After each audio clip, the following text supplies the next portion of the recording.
The press conference is about to begin. Please stand by.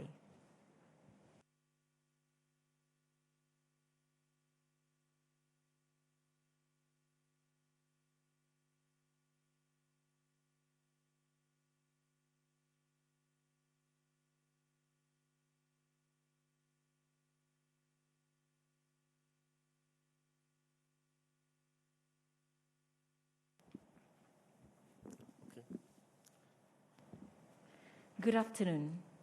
Welcome to the Multi-Ministerial Task Force Press Conference. On our panel today, we have Minister Gan Kim Yong, Minister Lawrence Wong, Minister Ong Ye Kung, and Director for Medical Services, Professor Kenneth Mark. May I now invite the ministers to begin with a few words. Minister, please. Thank you. Good afternoon.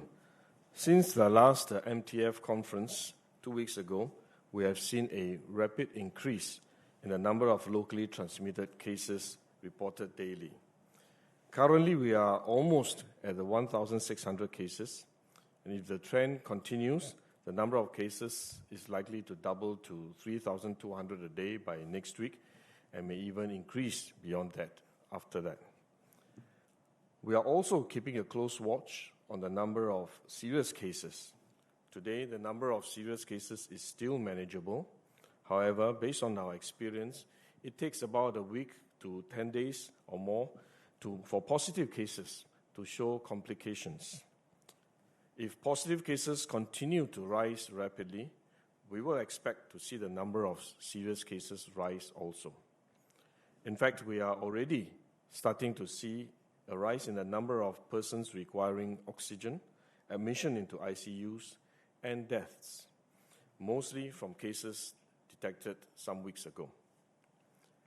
While we watch the ICU cases, the rapidly increasing number of new cases is also of concern, as it is putting a serious strain on our hospital resources, despite the shift to community and home care. To ensure our healthcare system can continue to cope with these cases, we will need to take action to slow the rise in cases to protect our hospital system. First, we will make further adjustments to our healthcare protocols so that only those who need hospital care will go to the hospitals. Minister Ong and DMS will elaborate later. We will also tighten some of the safe management measures to slow down the increase in the number of cases. This was a very difficult decision for us, as we know that this would affect many businesses and people. While doing so may not reduce the number of daily new infections immediately, it will allow us to slow down the speed of increase and avoid overtaxing our healthcare workers. It will also give us time to accelerate the scaling up of our support for home recovery and our community care facilities. Therefore, for 1 month from 27 September to 25 October, social gatherings will be reduced to no more than 2 persons. The number allowed to dine in at F&B establishments will also be reduced to 2, and both have to be vaccinated. For hawker centers, the number of persons allowed to dine in will remain at 2, regardless of vaccination status. Workplace interactions should be minimized, with work from home being the default, as many transmissions occurred at workplaces. We would also like to urge everyone to reduce their social interactions during this period. And for the seniors and vulnerable persons especially, please stay at home if you can. Testing remains key to detecting infections early and minimizing the risk of further transmissions. The government had earlier announced that it will be providing 8 antigen rapid test kits or ART kits per employee for companies whose employees are not subject to mandatory roster routine testing. Employees are strongly encouraged to self-test regularly. We would also like to urge everyone to make testing a way of life and self-test before visiting crowded places or visiting those who are more vulnerable, such as children, elderly or children. There is no need to rush to pharmacies and retail outlets to stock up on ART kits. We have an adequate supply of these kits despite the increased demand in recent days, and we will continue to work with distributors and retailers to ensure that they have sufficient stock. In addition, we will be expanding our vaccine booster program. We started the booster program on 15 September for seniors aged 60 and above. The Expert Committee on COVID-19 vaccination has now recommended for persons aged between 50 to 59 years old to also receive boosters so that they too can continue to enjoy high levels of protection against serious illness. I would like to take this opportunity to thank our frontline healthcare workers who have been working tirelessly over the past 20 months. You have sacrificed with your time with your family and your loved ones to keep the rest of us safe and well, especially during this period. I know that many Singaporeans and businesses will be disappointed by today's announcement.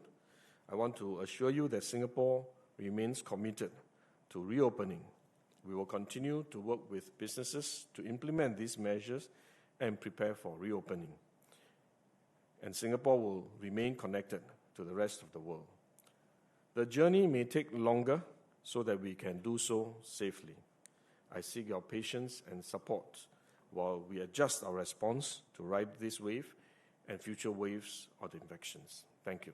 I'll now call upon Minister Ong Ye Kung to give his statement. Thank you. Let me start with addressing some of the concerns and frustrations with regard to the home recovery program. It is a very important program to help us live with COVID-19 and a very good example of how we are making a transition to a COVID-resilient nation. Because it's just like when we come down with other endemic diseases, we recover mostly at home when our symptoms are mild. And this is the case for the large majority of patients with COVID-19 infection, especially if they are young, if they are healthy, and they are fully vaccinated. So home recovery, the other important aspect is that it ensures that hospital beds are reserved for people who truly need them, where the symptoms are not mild, when they are severely ill. I want to emphasize that persons on the HRP, the home recovery program, you are not left on your own to recover. We have introduced measures such as telemedicine to support you and care for you. The high number of cases in the past couple of weeks struck us before we can fully put them in place. And so I fully acknowledge that the past few days have been frustrating for you if you are undergoing home recovery. So we are taking immediate actions, and we have taken immediate action to address these concerns.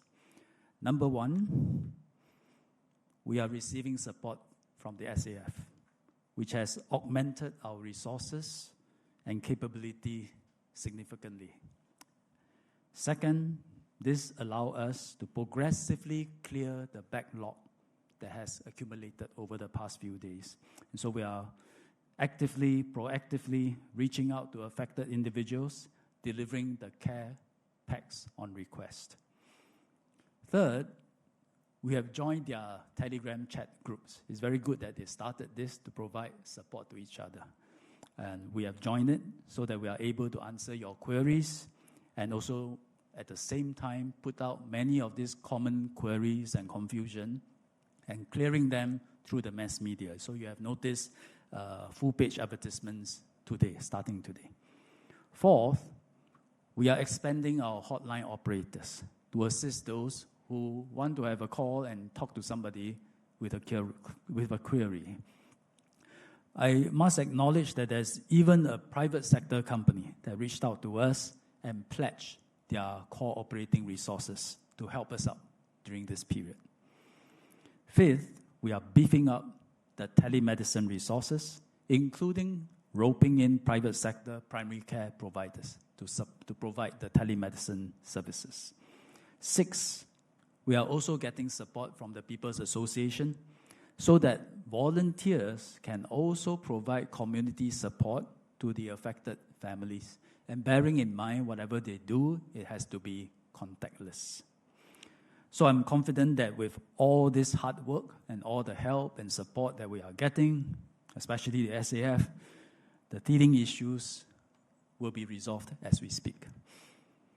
Now let me talk about the state of the pandemic. At the briefing last week, I mentioned 3 uncertainties that we are dealing with. Number 1, which is the trajectory of the daily infection cases. Number 2, the number of patients who are severely ill and require ICU care. And number 3, whether our hospital system becomes overburdened, whether it's able to cope. So start with the first uncertainty, the trajectory of daily cases. It is now on its 4th doubling cycle, 100 to 200, 2 to 4, 4 to 8, and now 8 to 1,006. 4th doubling cycle. If you track this 4th cycle at its fastest, local community cases, excluding the dormitory cases, they were doubling 6-7 days. It is slightly longer now, so there are some signs of a slower rate of increase. Be very clear, cases are not declining. We are just observing that now the pace of increase, there's a slight slowing. But it's very early days. We are all hoping and working towards this trend continuing, and for daily infections to eventually turn the corner. As of now, it is still increasing, and each daily jump is a big absolute number and adds pressure on our healthcare system. So how the trajectory will turn out in the coming weeks is a key uncertainty. Remains one. Last week I cited it as one. This week continues to be one. So looking at the momentum, it will cross 1,600 cases a day and proceed to its next doubling cycle to 3,002. Whether it completes, we don't know. Whether it gallops there or whether it slows down and reaches there slowly, this is something we need to observe. What we do know is that no transmission wave lasts forever. At the current 1,600 cases a day, it translates to about 26 cases per 100,000 population per day. 26. So it is lower than what is experienced in UK and US now. They are about 40 to 50, but higher than many other European countries that have reached an equilibrium, such as Germany, France, Italy, Spain. They are about 7 to 10. Yeah. So this is possible reference point for us. If we carefully chart our way forward in this transition journey, we are likely, in fact, I think we will see cases continuing to rise. At some point, it will turn before coming down and stabilizing at a level that represents a new equilibrium. And at that point, we will emerge much more resilient. And this is what we are working towards. The second uncertainty, the number of patients who fall seriously ill or die, it is rising in tandem with daily infections, but at a much lower level. And this is due to the protective effect of vaccinations. So, as Min Gan said, they account for a small proportion, 0.3% of total number of people infected. This would not be possible without our massive national vaccination program. So we continue to see a much higher incidence rate of severe illnesses and deaths amongst unvaccinated elderly individuals. As of yesterday evening, we have 23 ICU beds occupied. And as I mentioned earlier, we are able to stand up almost 300 ICU beds at short notice, which means as of now, the situation remains stable, but we need to watch it very closely. ICU numbers lag infection numbers by 10 days, 14 days, so we will expect ICU numbers to rise in the coming days, and some of them, especially if they are unvaccinated, elderly, or with underlying illnesses, will unfortunately succumb. DMS Kenneth Mark will speak more about this later. The final uncertainty, whether our healthcare system will be overburdened. And this is the most immediate concern now. Remember, we mapped out a 4-stage transition process. Preparatory stage, then transition stage A, then stage B, and finally an endemic stage. So on 19th August 2021, after over 75% of our population were fully vaccinated, we announced that we enter the preparatory stage. And we started to implement a ramp-up plan to expand our capacity to cope with higher number of cases when we have to go into the later transition stages. And we also, at the same time, started adjusting our healthcare protocols, if you remember. At the preparatory stage, which is now where we are, we still have many safe management measures in place. There's a mask requirement, group sizes of 5 to go to a restaurant. You must all be vaccinated. Hawker centers, no vaccination requirement, but limit to 2. Event size cap, so on and so forth. But despite this, Delta variant doesn't follow our script. So it transmitted through the community and is driving up daily cases much more quickly than we expected. Before our ramp-up plans are fully implemented and before our support systems are fully in place. But nevertheless, this is the nature of the virus that we have to deal with. It is what every country has to contend with, and the inevitable path forward if we want to live with COVID-19 and regain our normal lives. So we need to ride out this wave of transmission as best and as safely as we can.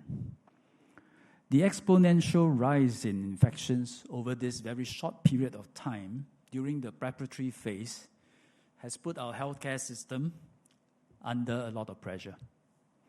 Our healthcare workers are stressed, but I'm very grateful for their very high level of dedication to care and to serve their patients. And they are holding up, they are doing their best to cope with the situation. So as a community, we should give them our full support during this period and for doing their job so professionally and with so much commitment and dedication.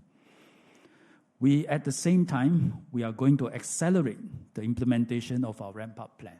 This includes the following. First, increasing the number of COVID-19 hospital beds from 1,000 to 1,006. This is done. But it comes at the expense of some degradation of normal services. So some electives, you'll find that we have to postpone them. Second, protecting our people and resources, which is why we announced that hospitals are not allowing visitors for 4 weeks. So this minimizes the chance of the outbreak of a big cluster in any of our wards.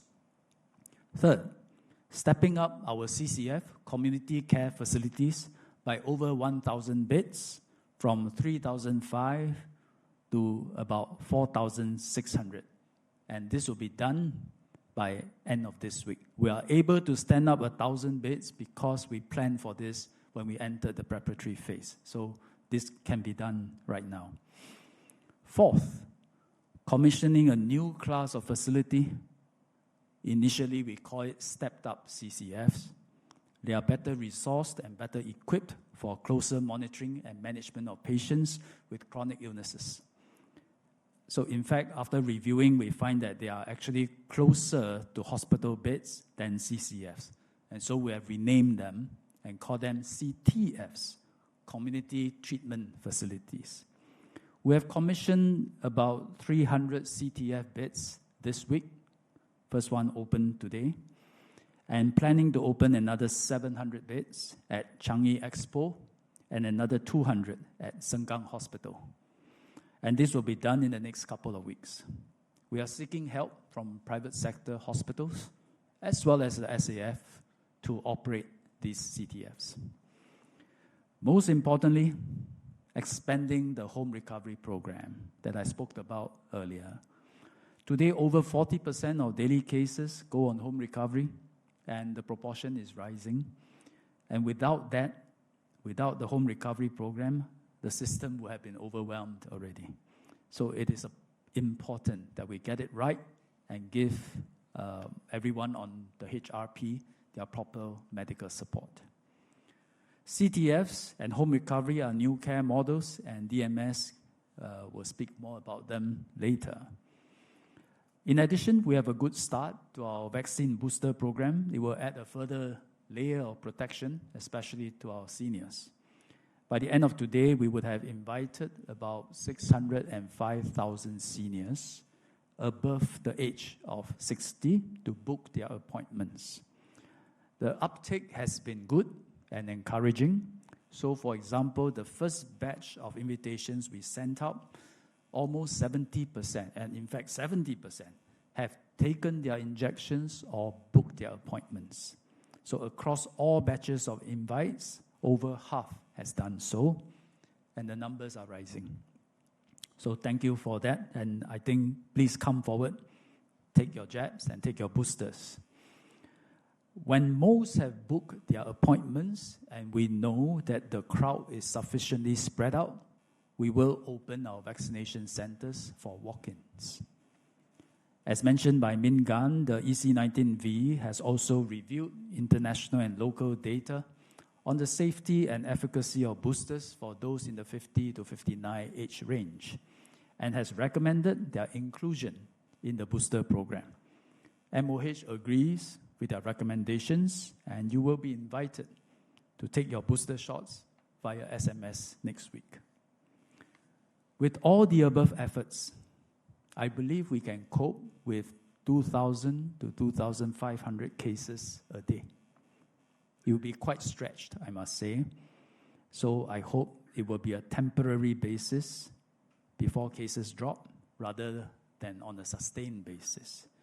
However, we will bound to cross 1,600 cases a day, and if daily cases continue to rise exponentially, we may see a fifth doubling cycle to 3,200 cases a day within the next 10 days or 2 weeks. So when I mentioned in an earlier press conference that cases might go through 5 doubling cycles to 3,200, it was not an exaggeration. Will it happen? We don't know for sure, but it is possible, and we better be prepared for it if we want to ride this wave successfully to emerge as a more COVID-19 resilient nation on the other side.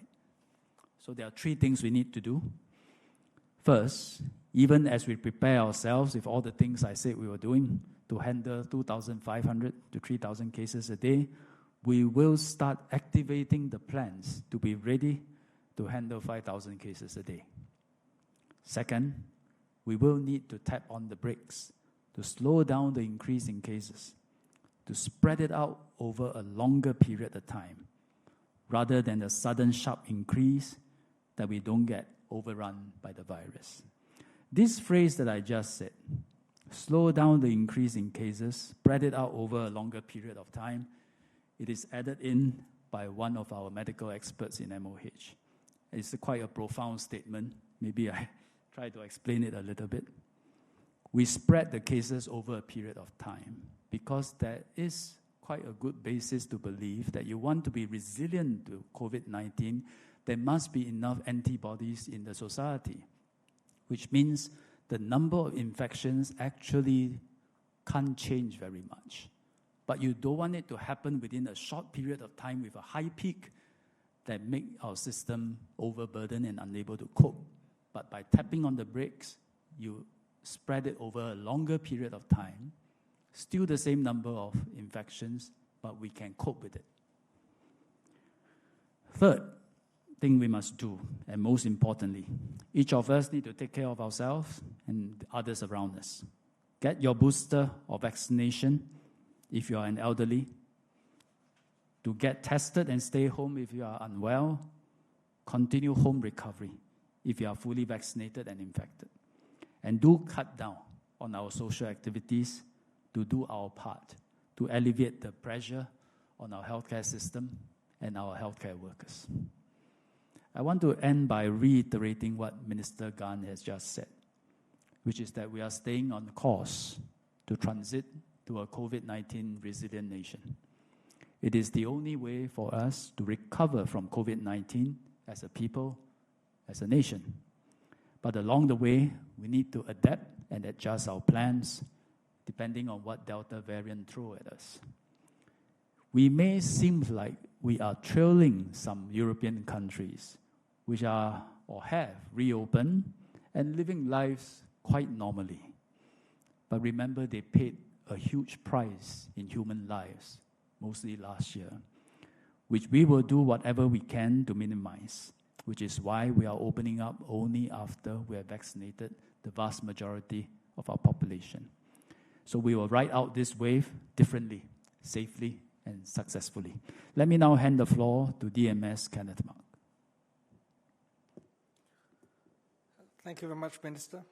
This afternoon, I will share the situation in our acute care hospitals and the COVID-19 infected patients who have had more serious infections requiring hospital care, what their status is.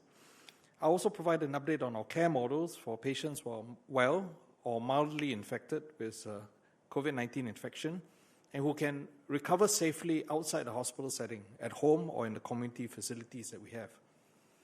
Minister has shared about our rising daily infection numbers, with the daily new case numbers doubling at about every 8 days. The proportion of cases that were admitted into hospital for care has fluctuated on a day-to-day basis. But since the introduction of our home recovery scheme, we have now about 40% of infected persons recovering at home. And between 15 and 20% of infected persons presently still stay in the hospital, the remainder being cared for in our community care facilities. As our capacity to care for infected persons at home grows, and as we expand our CCF bed capacity and open new community treatment facilities, we expect that more infected individuals may recover at home. And this proportion must increase, it will increase, so that more than half of those who are infected will safely recover at home. The CTFs, which I'll share some details about, will allow more individuals who are presently cared for in hospital, but who do not require the resources of the hospital for monitoring or for treatment. These are the individuals that we think can be looked after in the CTFs instead.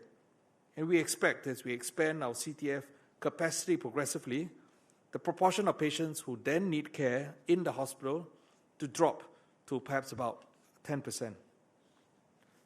Amongst the numbers of persons who have been diagnosed to have COVID-19 infection, we've seen a rising number of individuals requiring oxygen supplementation who are admitted into the ICU, and unfortunately, as things progress, even die.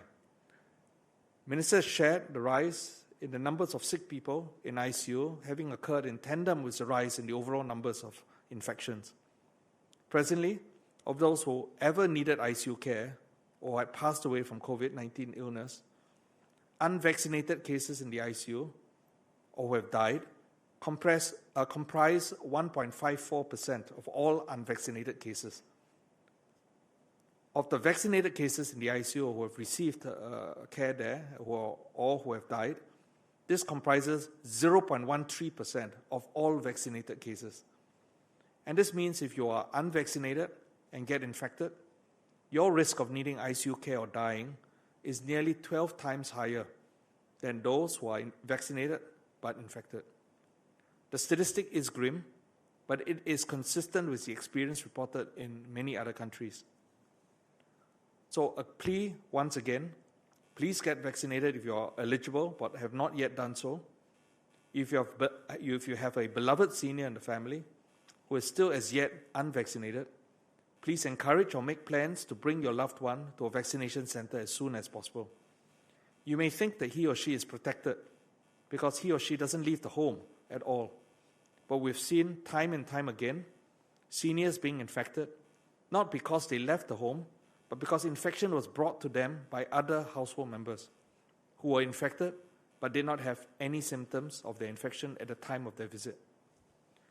We've also seen some younger persons admitted to the hospital for COVID-19 infection. And amongst these cases have been several pregnant women. For a variety of reasons, some of these women have not been vaccinated during the course of their pregnancy. And perhaps this was because of a concern that the vaccine might affect their ability to get pregnant or that the vaccine would harm the fetus. Real-world data has shown the opposite. Pregnant women are at a higher risk of getting a more severe infection and getting severe complications arising either involving the infection itself or the pregnancy. They are at a higher risk of needing ICU care, and their risk of dying is also higher.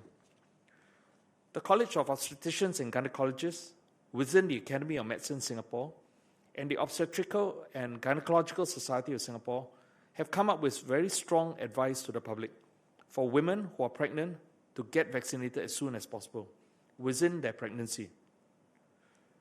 Unfortunately, we have already seen some pregnant women in hospital and in the ICU, and we do not wish to see many more such cases here.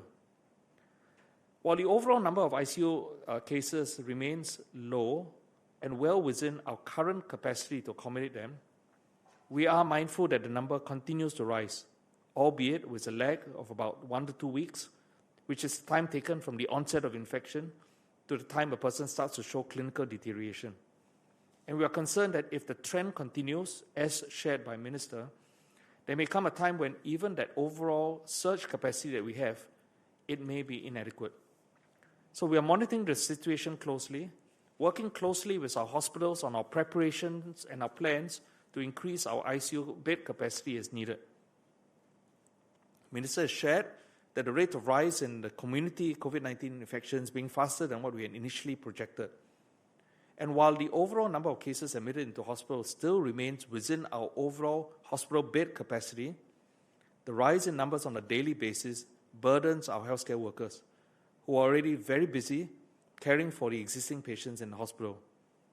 They've been working at a very fast and a very high intensity pace for the last 1.5 years, looking after COVID-19 patients. They remain committed to looking after patients who do have more severe infection or have other medical conditions which worsen after COVID-19 infection.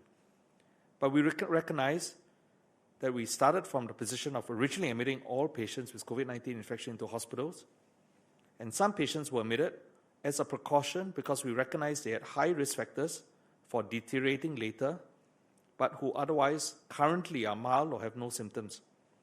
So they don't need much care presently in the hospitals, and in fact most of the time, other than to be monitored. Out of every 7 to 8 persons that we admit into hospital, only 1 to 2 of these persons eventually do develop a more severe illness. And this is why we have introduced new measures within our hospitals to better manage patients while they recover from their infection. We are reviewing, and we have reviewed already, some aspects of our risk prognostication and triage framework so we can more accurately predict who is more likely to deteriorate. This also means that more people then, if we have got it right, more people will not need to be admitted into our hospitals, but can be safely cared for in community facilities. Our doctors conduct daily medical conferences to see if patients can discharge earlier and can benefit from staying in those community facilities to recover under monitored care. We've worked out a new care model with the introduction of the CTFs, or community treatment facilities, which provide more comprehensive medical support than what is available in the CCFs for stable patients with minimal or mild symptoms, but with higher risk factors. The facilities will have a larger medical team comprising doctors and nurses with a higher doctor-to-patient and nurse-to-patient ratio compared to the CCFs. They are also equipped with more medical equipment that can handle elderly patients with chronic illnesses and comorbidities, and this will include vital signs monitoring. We're working with the acute hospitals so that they can partner these CTFs and extend specialist support as needed. The medical teams on site in the CTFs are augmented with telemedicine support, and the medical teams will provide general medical care for recovering patients coming out from the hospitals. If the condition of these patients worsen due to their infection, they will make the arrangements so that these patients may move quickly back into the acute hospital for appropriate care. MOH will provide support to the CTFs and facilitate that close partnership between the CTFs and the hospitals for community-based care. The CTFs just opened this week, with the first being the NTUC Health Nursing Home in Tampines. Connect at Changi will also operate part of its capacity as CTFs. And the Minister has already shared our plans to further expand that bed capacity over the next 3 to 4 weeks. We already have CCFs or community care facilities in place, and these will continue to care for those with no or mild symptoms or who do not have those high risk factors for severe infection.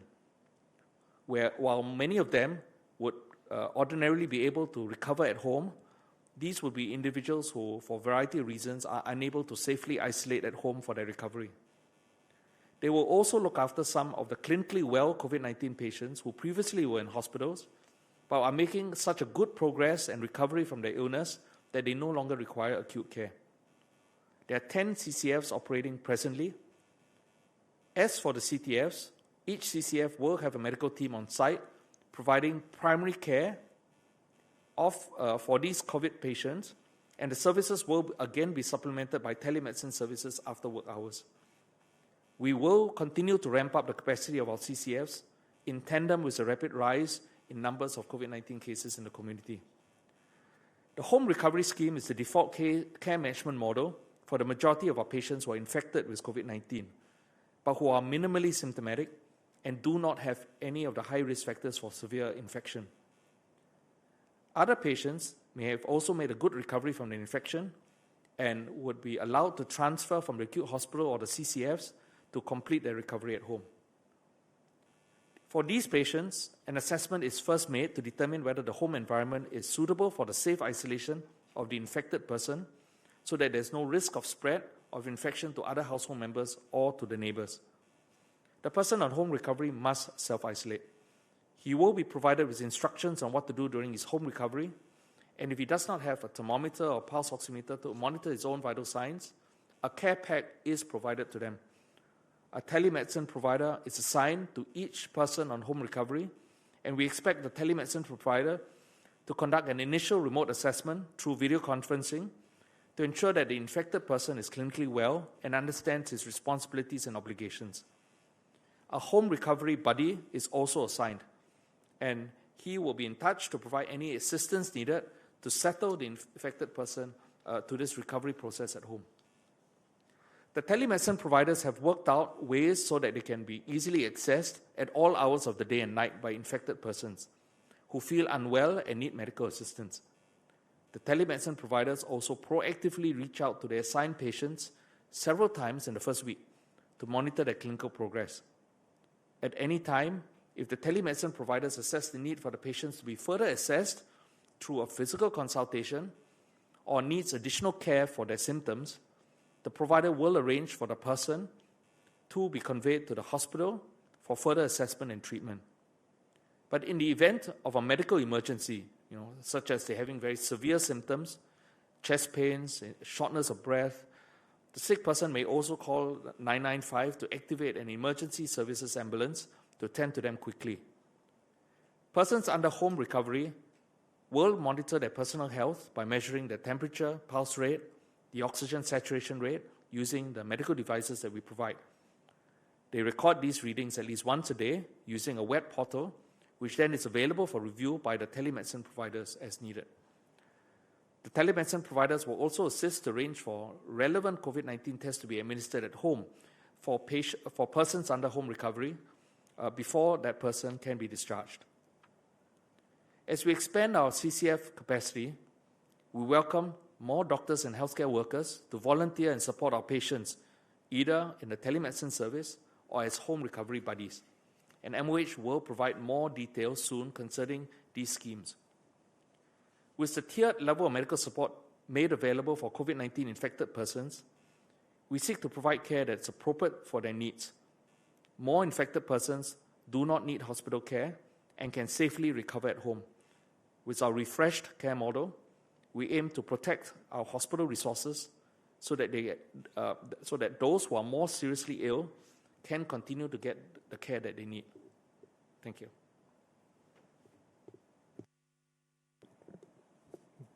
Good evening.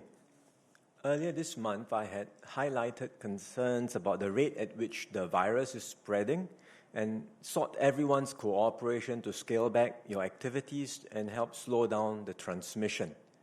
I thank everyone in Singapore for your cooperation. Based on our observations and monitoring, activity levels have indeed come down over the recent weeks.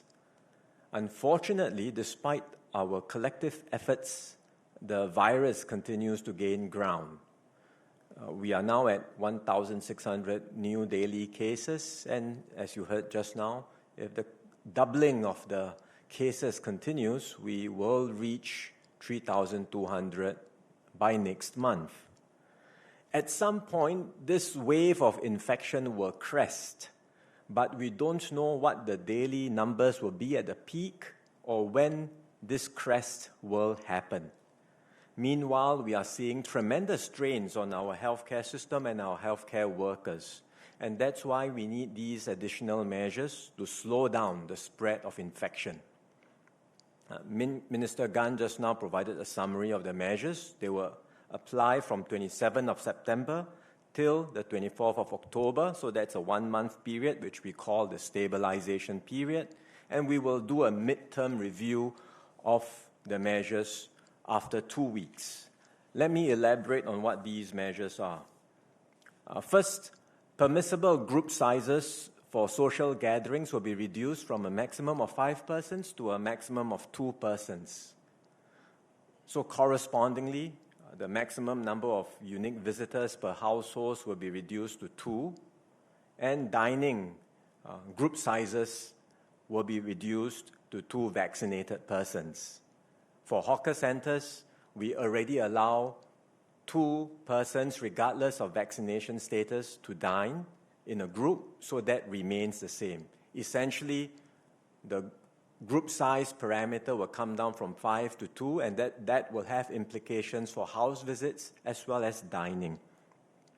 Second, work from home will be the default. So we are returning to work from home as default for those who are able to work from home. Today's parameter is 50%, up to half of the workforce who can work from home can come back to the office, but we will go back to work from home as default.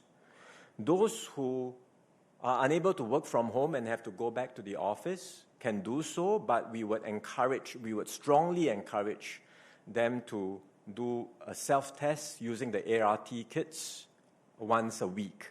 We are distributing these kits to employers, so employers can make them available to their employees who have to come back on site to work, and have them do these self-tests on a weekly basis. Those who are able to work from home, but from time to time you may need to return to the office for ad hoc reasons, we would also encourage you to do a self-test and to test negative before you go back to the office. So work from home as default is the second change that we are making. And then thirdly, we will have home-based learning for children. MOE had announced this earlier, that primary and second special education schools will have home-based learning from 27 September till 6th of October. That's a Wednesday. So MOE will now extend the home-based learning period to 7th of October, which is a Thursday, but Friday is Children's Day. So effectively, what that means is from next Monday onwards for 2 weeks, the primary school children will be undergoing home-based learning, and the primary 1 to 6 students will return to school on 11th of October. We will also require private education institutions to implement home-based learning for all students aged 12 years and below over this 2-week period. And during this period, in-person tuition and enrichment classes for students must also pivot online. Preschools, kindergartens will be open during this period, but parents are encouraged to keep their children at home if they can. So for home-based learning at the primary school level, we are doing it for 2 weeks, and then we will review thereafter whether or not it should continue. More generally, we encourage everyone to reduce their social activities and comply with all the safe management measures. And in particular, for the elderly, for seniors and persons with comorbidities, who are more vulnerable to severe illnesses, we strongly encourage you to stay at home as much as possible. We recognize that businesses will be impacted by these restrictions. They are not the same as the heightened alert restrictions because businesses can still open, but with the reduction of group sizes, there will be an impact on F&B, retail, and other businesses that are dependent on footfall. So the government will provide a support package to assist the affected businesses. Let me highlight some of the key items in the support package. First, we will enhance the job support scheme to 25% for the period of 27 September to 24 October, and this will be for the sectors that are significantly affected by the tightened measures. Second, we will provide rental support for half the duration of the stabilization phase, which means for 2 weeks. So tenants who are occupying government-owned properties will enjoy a rental waiver of 2 weeks. For those qualifying occupiers in private commercial properties, whether you are tenant occupier or owner occupier, the government will provide a 2-week rental relief cash payout under the rental support scheme. And the cooked food and market stall holders in centers managed by the NEA or NEA-appointed operators will likewise receive a 2-week rental waiver. And then thirdly, we will extend the COVID-19 driver relief fund payout to support taxi and private hire car drivers as well. The total sum of this support package is $650 million. This will be funded from higher than expected revenues collected to date, so there will be no draw on past reserves. Let me say a few words in Mandarin on the support package before I continue in English. 大家下午好，我知道最近的社区病例大幅度增加，让很多人感到担心。这将对医疗系统和医护人员造成巨大的负担。因此，我们必须现在采取措施来减缓病毒在社区内传播的速度，以保护我们的医疗系统。从9月27日到10月24日，我们将收紧防疫措施，社交聚会的人数限制将从5人减少到2人。每户家庭每天只能接待最多2名房客。堂食的人数顶限将减少到2人，工作场所也将恢复居家办公的模式。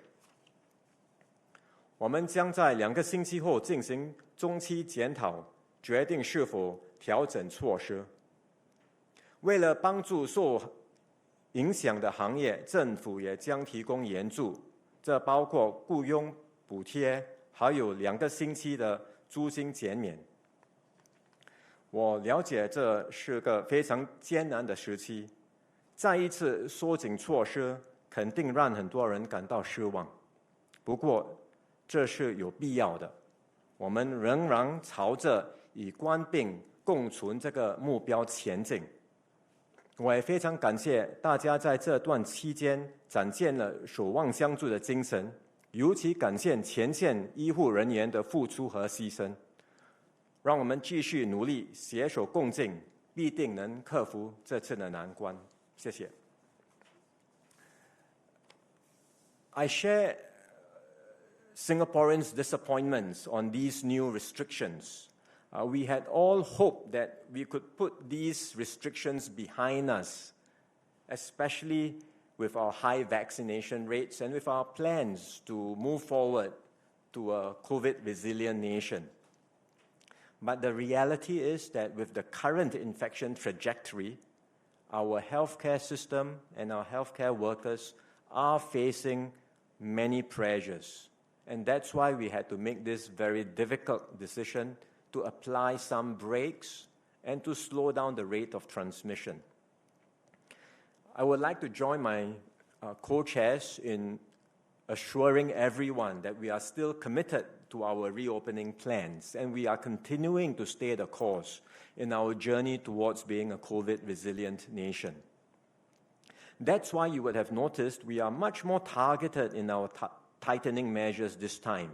We are focused on reducing the group size so as to scale back social interactions. We have left many other parameters untouched. For example, we are still allowing mask-on vaccinated events to continue. These are generally of lower risk and they have not resulted in large transmission clusters. We are still continuing with our plans for travel. For example, we started the vaccinated travel lane pilots with Germany and Brunei, and the pilots have demonstrated that it's possible for vaccinated persons to travel safely. And we are still proceeding with our plans to allow our dormitory workers to come out and be in the community. So where it makes sense, we have allowed these measures to continue, and we will continue with these measures. But we are taking a careful, calibrated approach to tighten certain restrictions, and these will reinforce our own individual efforts to scale back our social interactions. By doing so, we will be able to stabilize our new healthcare protocols, especially for home recovery. We will give more breathing space for all our healthcare workers who have been working flat out throughout these past 20 months. And we will be able to augment our healthcare capacity further. This period will also allow more people to have their first jabs and seniors to get their boosters. So I seek everyone's cooperation and support for these measures. Even with these measures, as my co-chairs have said just now, we do not expect numbers to come down at all. In fact, they will continue to rise, but hopefully at a slower rate than before, so that we can ride through this wave without overwhelming our healthcare system. After this wave crest, and it certainly will at some point in time, the daily numbers will come down, but they will stabilize at a new level, which is likely to be much higher than what we have been used to before. In other words, we are not going back to a scenario of low daily cases anymore. It's not going to be possible because we are moving forward to learn to live with the virus, and we are continuing with our reopening plans. So that's part of the adjustment that we all have to make to prepare ourselves for the time when COVID becomes an endemic disease and learn to live with more daily cases. But because of this rapid surge in cases and the stresses and strains we are seeing on our healthcare system and on our healthcare workers, we have to put in place these temporary breaks. I know this is not an easy time. It's hard for everyone to adjust to tighter measures again. I fully understand that. So I seek your understanding and support and your forbearance. Once our healthcare system is stabilized, once a new healthcare capacity is in place, we will continue with our reopening plans.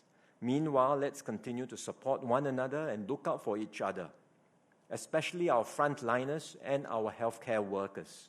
We will get through this together. Thank you. Questions from the media? Thank you. Thank you, Ministers and DMS. Now on to the Q&A segment. Dear members of the media, please remember to use the raise hand function on Zoom if you would like to ask a question, and a reminder to keep to one question only. If you are called upon, you will be prompted to unmute yourself. Please do so accordingly.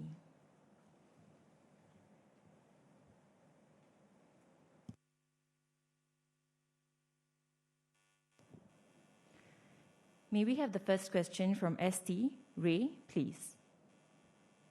Hi, good evening, Ministers. Thanks for the information. Looking at some of these measures that we've announced, I know Minister Ong mentioned that they were necessary because the ongoing rise in cases was faster than expected and kind of caught us by surprise.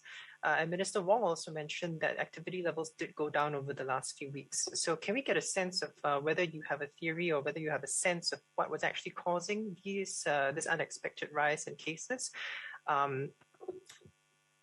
Despite the fact that social activities did decline over the last few weeks. Thank you.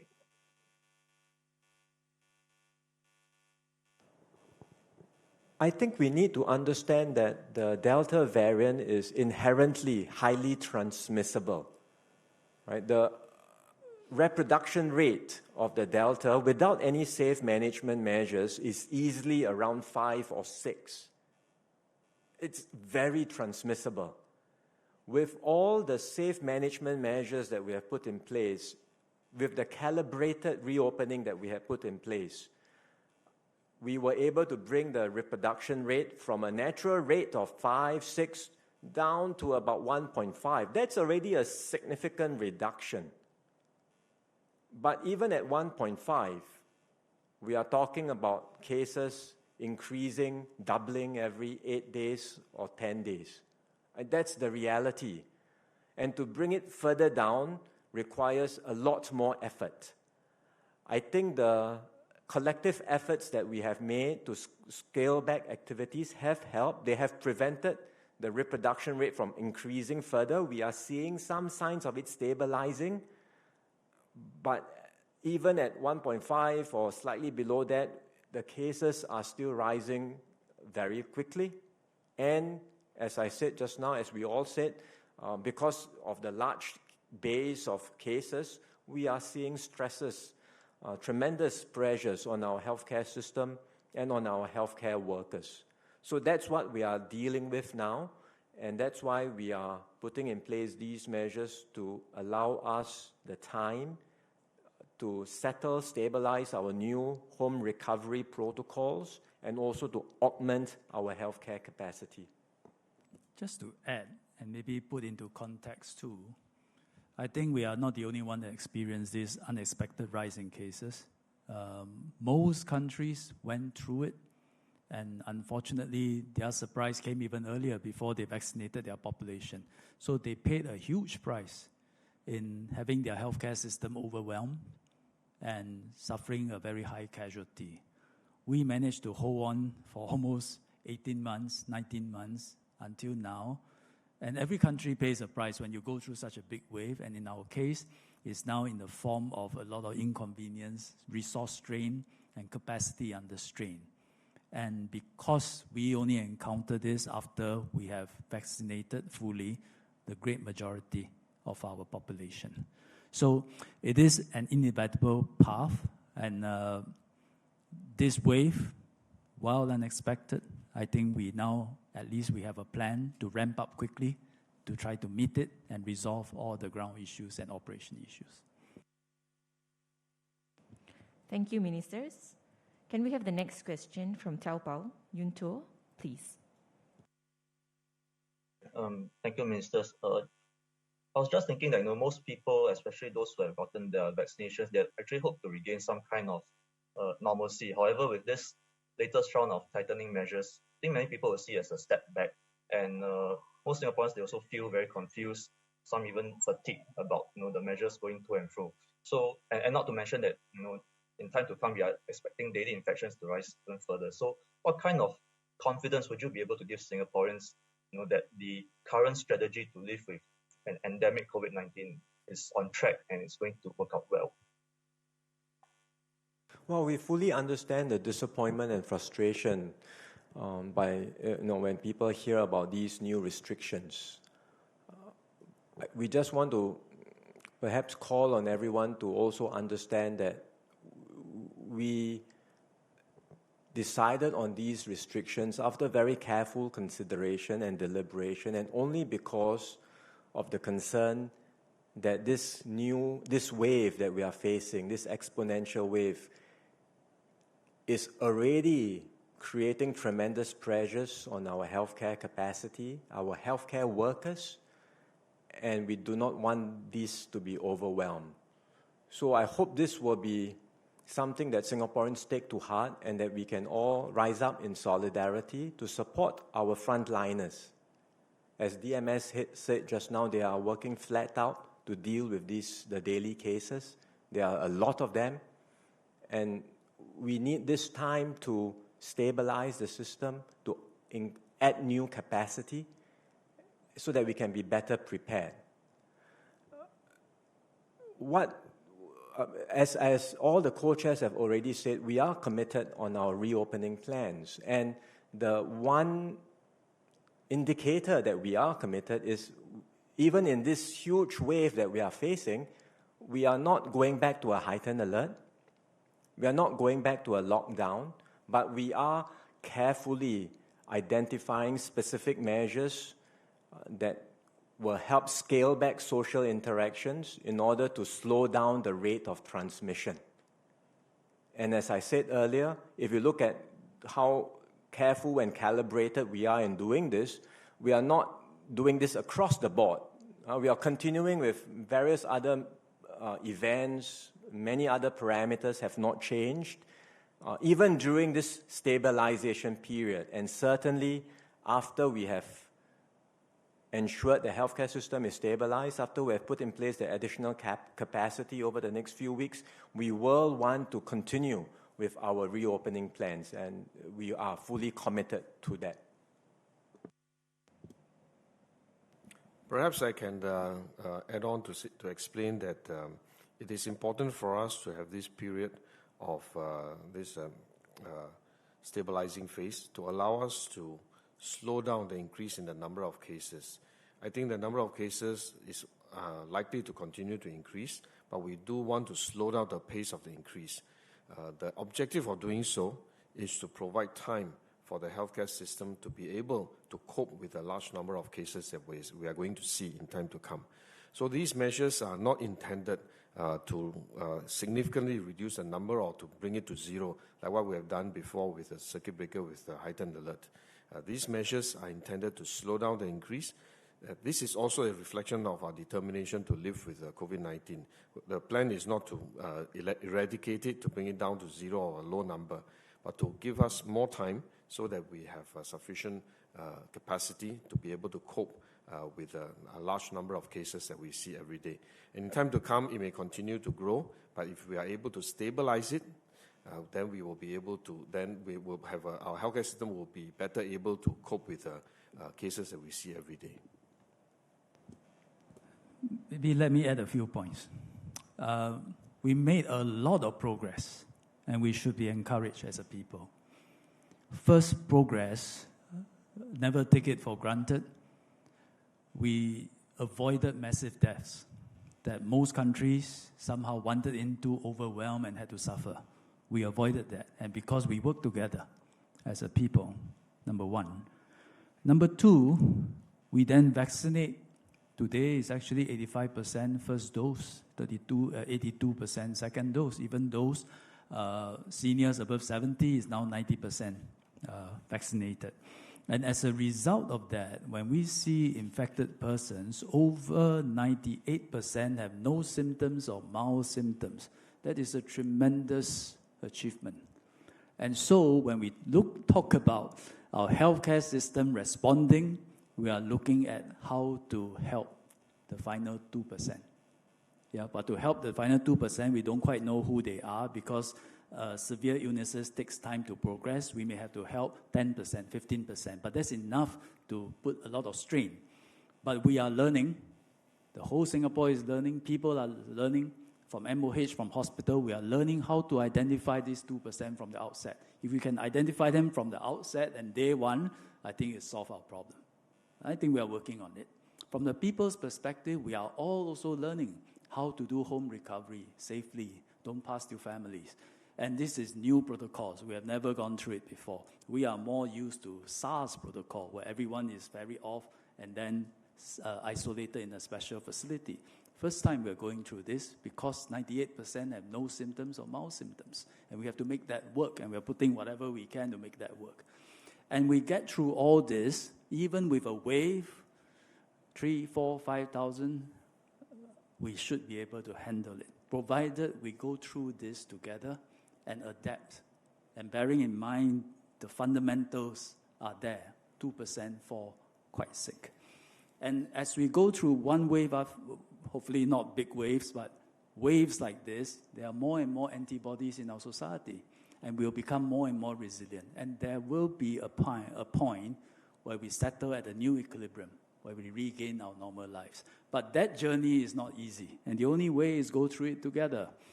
I play football. I know once in a while you have a team You play in a team where everybody wants to score. So all go forward and attack, leaving one goalkeeper and one defender behind. Poor guy. So I think let's not leave our healthcare workers as the last line of defense. Track back sometimes, help defend. And I think that's what we are calling out to everybody now. Thank you, Ministers. Next, can we have CNA Cheryl, please?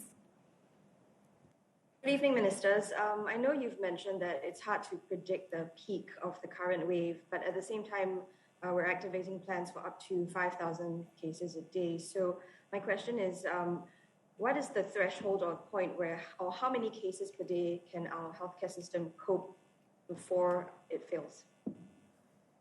I mentioned that just now. With all the things we are doing, and because we had a ramp-up plan that we started doing when we entered preparatory phase, I believe we can handle 2,000 to 2,500 to 3,000 cases. That's provided home recovery program implemented smoothly, iron out all the problems that people have been facing. And at the same time, we need to dig very deep to prepare ourselves for 5,000 cases. So these are the parameters that we are working on now. So on one hand is the capacity. On the other hand, of course, last resort, there's always tapping on the brakes that we may have to do, like now. Thank you, Minister. Next, can we have Seshwan from Channel 8? Hello, good afternoon, Ministers and DMS. Just other than the ICU and oxygen supplementation, I believe members of the public are also very concerned about the bed occupancy rate and also the hospital resources. For example, as more and more people are under the HRP right now, so in case they really fall severely sick, is there even a resources ambulance to send them to hospital? Is there even a bed for them? Appreciate if we can also get a soundbite in Chinese. Thank you. Maybe DMS can answer and I'll try to translate. Thank you very much for the question. At this time, the bed capacity that we have is adequate for all the patients who need care in the hospitals. This includes our general ward, isolation ward beds, as well as the ICU beds. We did make plans in the previous few weeks to ramp up some of that capacity in anticipation for the rise in cases that we currently are seeing.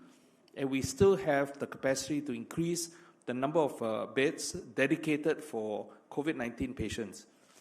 However, when we look at the projection in terms of the rise in numbers, we have concerns that in a few weeks, our system may be under pressure as we continue to ramp up in tandem with that rise.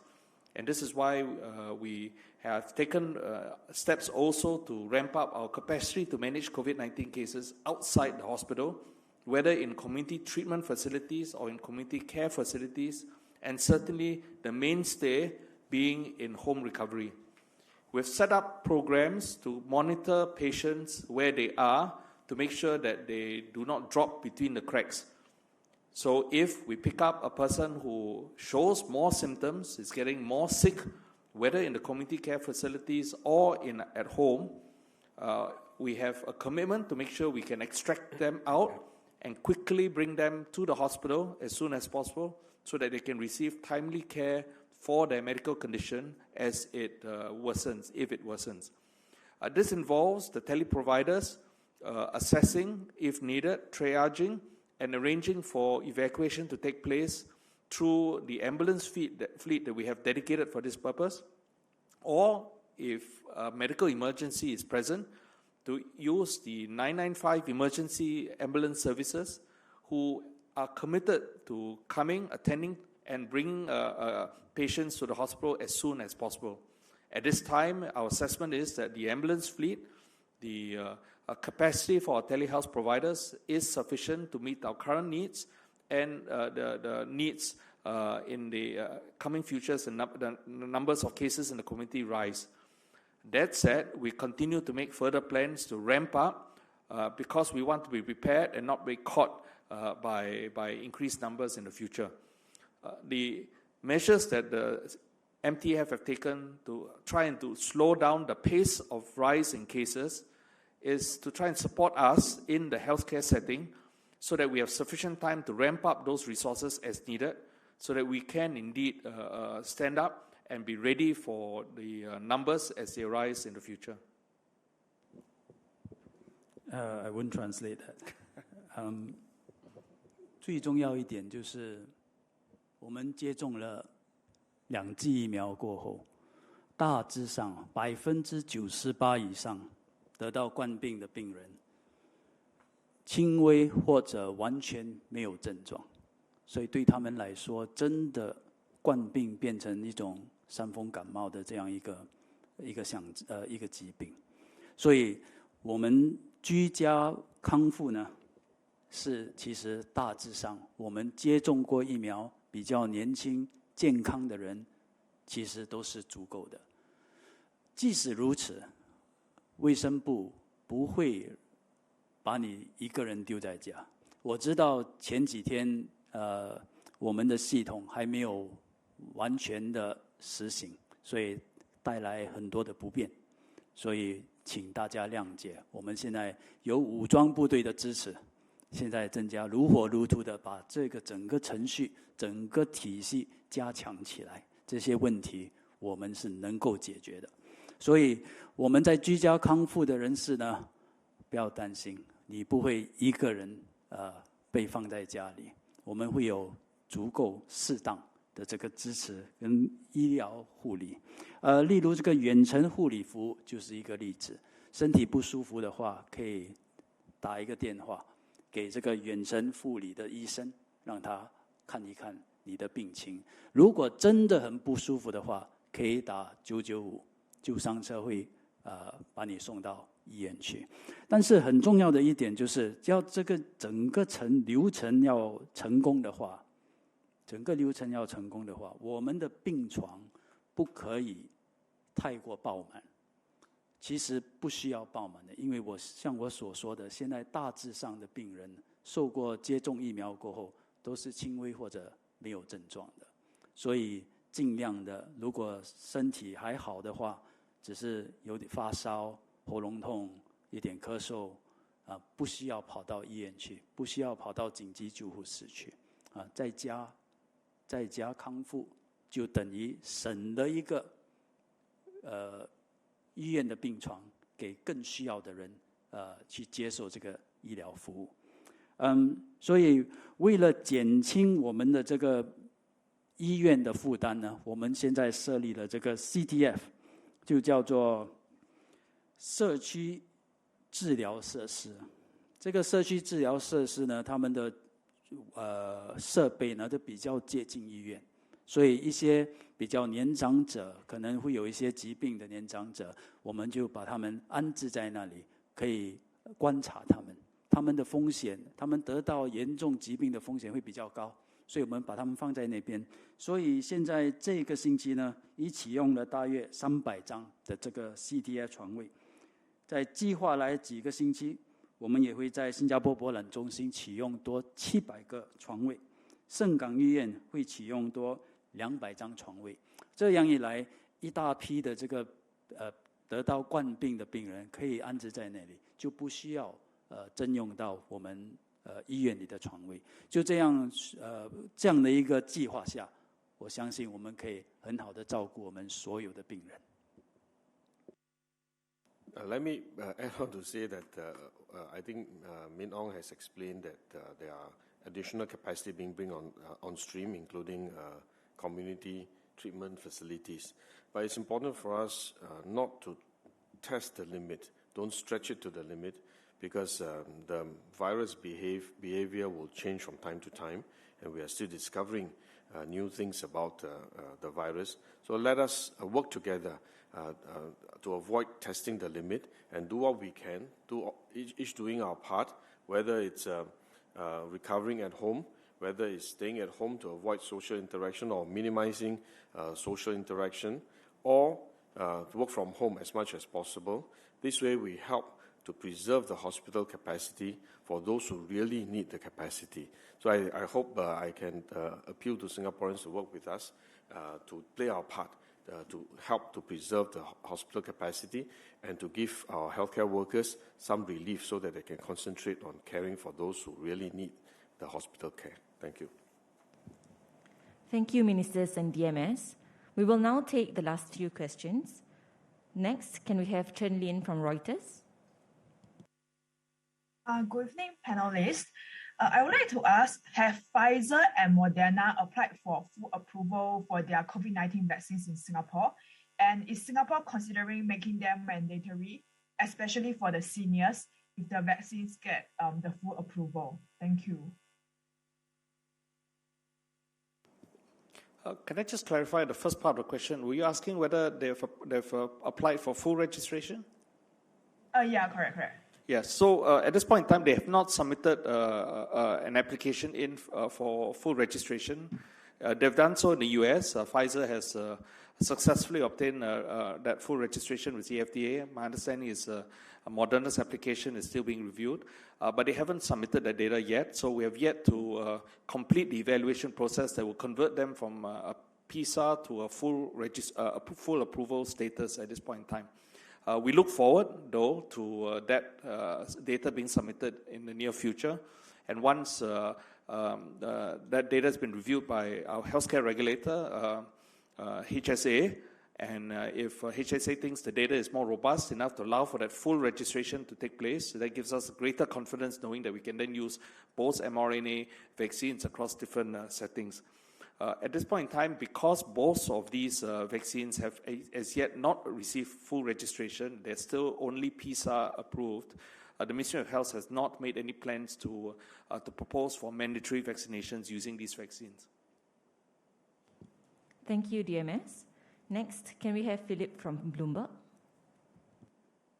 Yep, thank you very much. I realize this briefing is about tightening, but looking at the imported cases, they remain in single digits.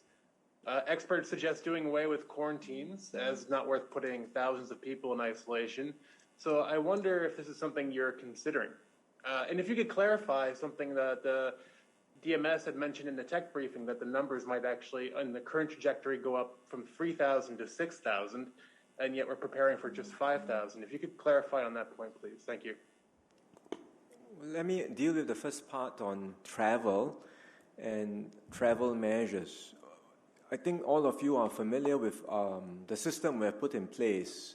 We have 4 categories. Cat 1, no quarantine is required. Cat 2, it's a shorter 7-day quarantine and can be done at home. Cat 3, it's 14 days, can be served at home. And Cat 4, the 4th category, would be those that require 14 days quarantine in a dedicated facility. So in effect, our risk-based approach towards allowing travel already allows for us to, periodically, based on the latest risk assessment, update the status of countries, and we continue to do so regularly. So as more countries get updated to Cat 1 or Cat 2, then potentially the quarantine will be shortened, or we will even have quarantine-free travel.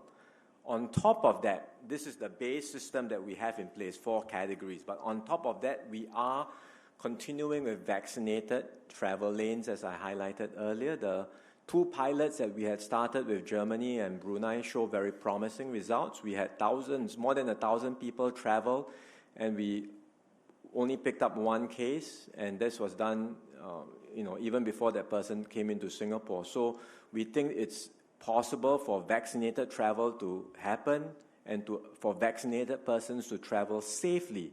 So we will continue to see, on top of the base structures that we have put in place, whether vaccinated travel can be expanded to other countries.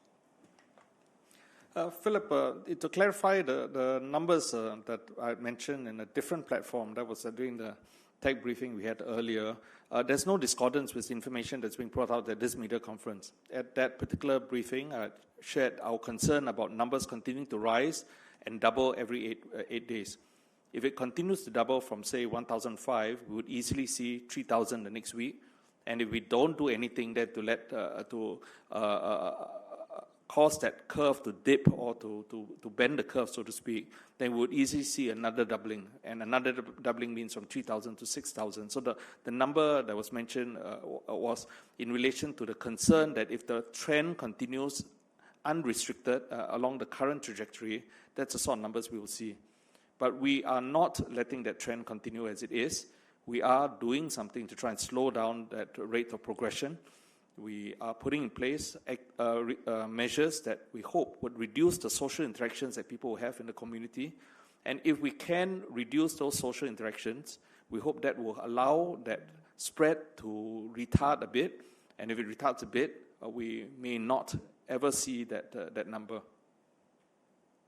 I want to just add some points on the travel lanes. We are going through this wave in order to strike a new equilibrium so that human society and virus can coexist. It's not an easy process, but the idea is to strike a new equilibrium. I'd like to explain to people is a bit like on an individual basis, if we fall sick and we recover from, or we are dealing with a chronic illness, you go to your doctor. Doctor will say you need to, now that you have this illness, you need to change your lifestyle and your diet. So lifestyle, go out and exercise more often, that's encouraged. Go out and party late at night, that's not encouraged. The one do less. Food-wise, eat more vegetable, eat more fruits. Eat less meat, eat less fried stuff.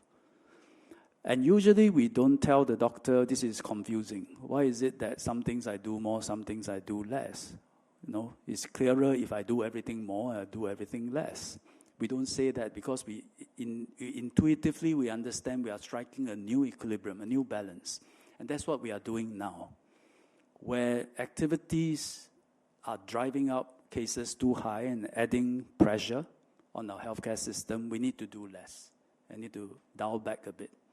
Where border control measures is so tight that it's hurting the long-term viability of Singapore to make a living, we need to relax more, which is why what Min Lawrence was saying, VTL continue, our categorization system, we continue to review periodically because our students need to go overseas for attachment.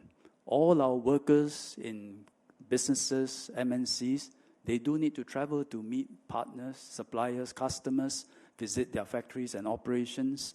Researchers, scientists need to have exchange. Some families will look forward to having some family bonding time, going overseas and back.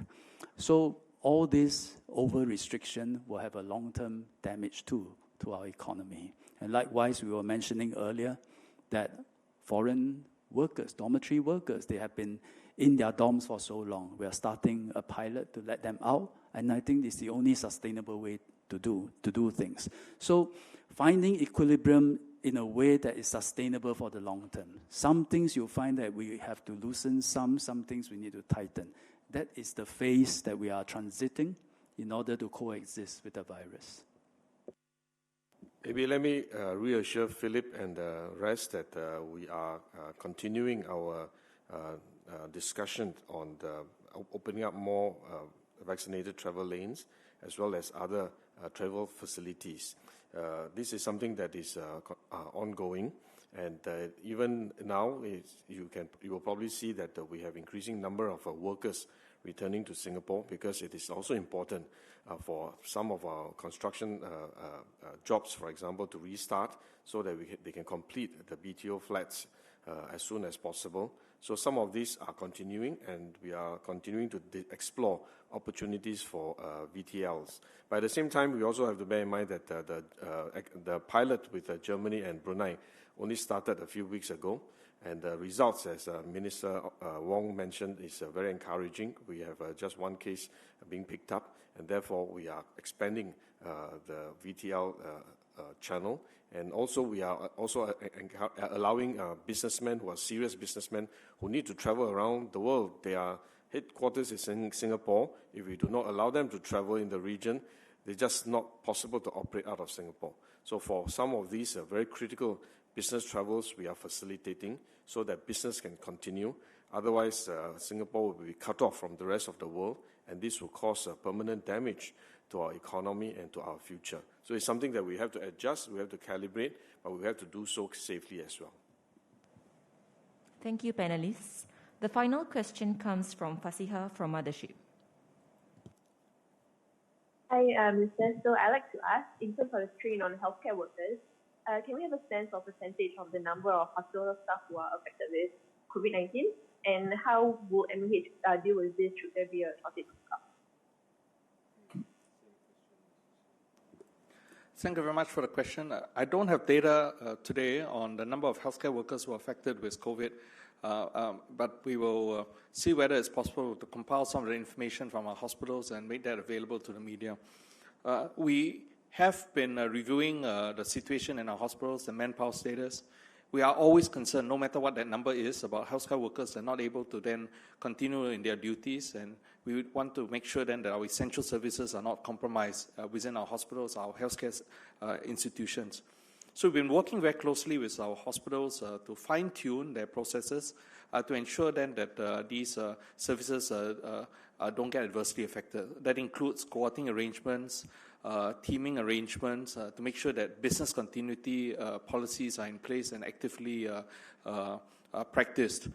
When it comes to healthcare workers, we've done more regular vigilant testing of all healthcare workers in the healthcare institutions that allows us to pick up infections at an earlier stage and then mitigate the risk of any spread that takes place within the workplace, whether to fellow colleagues or to others.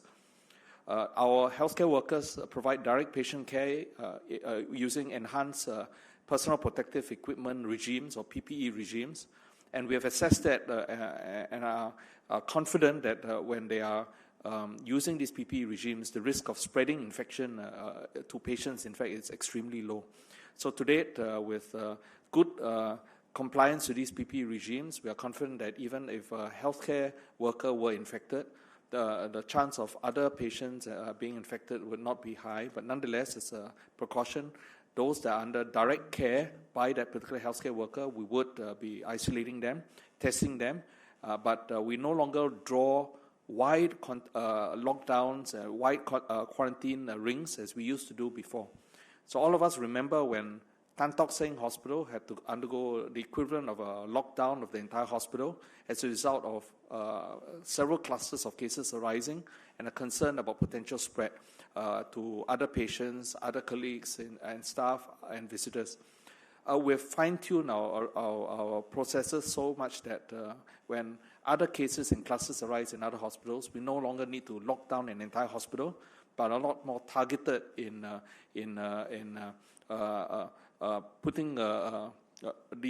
drawing these rings, isolating people and testing them much more rigorously than before.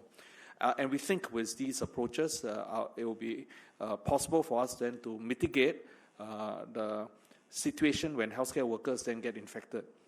The reality is that we will see more healthcare workers turning positive on testing. This is not because spread is occurring within the hospitals, but it's a function of what's happening in the community. As more cases occur in the community, the chances of spread in the community across households to people who are also working in healthcare rises. And it's not therefore a surprise that we do see healthcare workers also being infected as well. But what is important is to make sure that our processes are robust enough that no further generations of spread occur in the healthcare setting. And so far we've been reasonably confident that the measures we put in place are working. Let me also clarify that when we talk about the strain on healthcare workers, it's not just about healthcare workers facing the risk of being infected by COVID-19. But at the same time, we know that it's very stressful for these healthcare workers to take care of COVID-19 patients. They have been doing this for the last 20 months. They have made significant, tremendous sacrifices. They have lost time with their families. They have to spend time in the hospital, in the healthcare facilities, taking care of these patients. So we have to find ways to prevent excessive load on them. And therefore, these measures that we put in place, hopefully we will be able to slow down the increase in COVID-19 cases. And this, in turn, will then provide some relief to our healthcare workers to protect the healthcare system as well. So I think it's more than just the risk of infection, but also the overall work pressure on the healthcare workers. And let us work together to help and support these healthcare workers by doing what we can to reduce the number of cases as we go forward. Thank you, Ministers and DMS, for your time. Thank you, everyone, for joining us today. We have come to the end of the press conference, and the time is now 6:30 p.m. The embargo is now lifted. Press materials will be disseminated to you. Video footage, photographs, and sound feed will be emailed to you shortly. Thank you and have a nice evening ahead.